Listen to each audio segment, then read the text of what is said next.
böyle Livas dediğimiz su kanallarını kaçış veya baskınlarda kullanmışlar bizim kahramanlarımız. Antep'in düşman işgalinden kurtuluşu sırasında. Mağaramızın sonunda da yine milli mücadelenin devamı niteliğinde sayılan bir uygulamamız var. Onu da göreceğiz. Buyurun. Mermiler de var. Yok, bakın sesi. Tak tak tak. Bunu dediğim gibi size çevreye verdikçe silah sesini zaten geri dönüyor.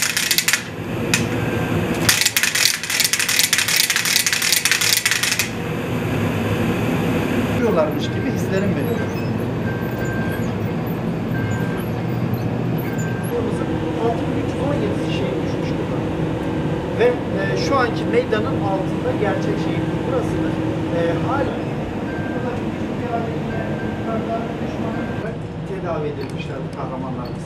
Bakın doktorun çalışmasını görüyorsunuz. Binanın buralardan da bir uçumlar. Bunlar inşaat mühendisleri tarafından, mimarlar tarafından çeşitli ölçümleri yapıldı. Ona göre restorasyondan geçti. Şu an güvenli.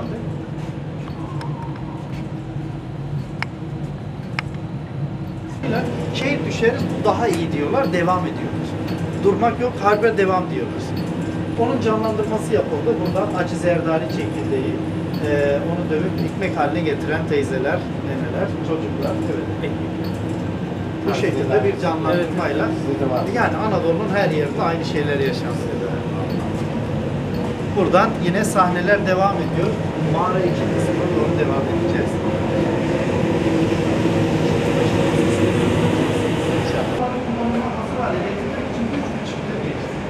Burası tamamen toprakla doldurulmuş. Bazı göçen yerler vardı. Bu restorasyon çalışması 3,5 kim olduğunu öğretiyoruz çocuklara.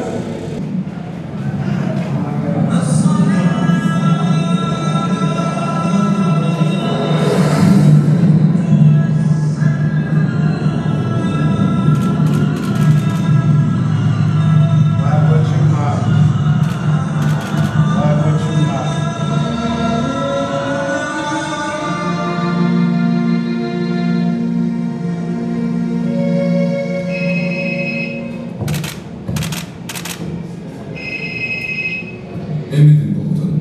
Ömer, karargâhta mısın? Evet komutanım. Sana vatanımız, milletimiz adına tarihi bir görevleri var. Semih Terzi oraya geliyor. O vatan hainidir. İsyancıdır. Karargâha girmeden öldür. Bunun sonunda şehadet var. Biliyorsun, seninle 20 yıllık beraberliğimiz var. Hakkını helal et. Baş üstüne. Hakkım helal olsun. Siz de helal edin.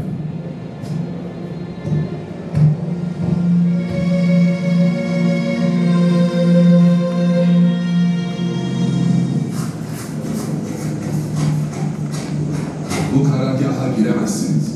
Zekai Paşa'nın emri.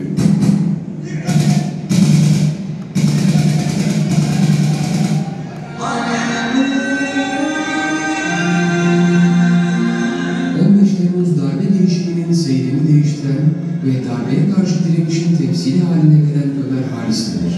Özel Kuvvetler Komutanı Zekai Aksakallı'nın emrine gözünü kırpmadan itaat etti. Ankara'daki Özel Kuvvetler Komutanlığı'nı ele geçirmek isteyen darbeci Tuğgeneral Semih Terzi'yi öldürerek darbenin engellenmesinde çok kritik bir rol oynadı. Halis Demir, olay yerinde darbeci askerler tarafından defalarca kurşunlanarak şehit edildi.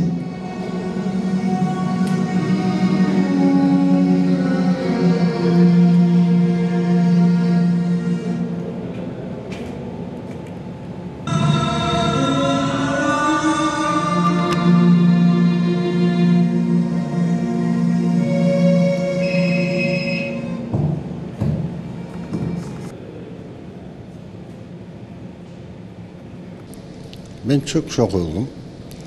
Sayın Belediye Başkanıma böyle bir hizmet yaptığı için canı gönülden kendilerine teşekkür ediyorum. Yani canlandırılmış, çok güzel böyle bir duruma getirdiği için tekrar Sayın Başkanıma teşekkür ediyorum.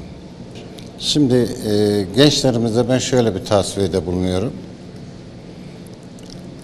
Vatan için, bayrak için eğer çalışırlarsa, gönül verirlerse hiçbir bir ülke bize karşı çıkamaz. Ama onlar bize dokunmasın. İşte Avrupa'yla da yaşayabilir, Suriye'yle yaşayabilir derlerse o zaman Suriye gibi olurlar, vatanından da olurlar, canından da olurlar, her şeylerinden olurlar.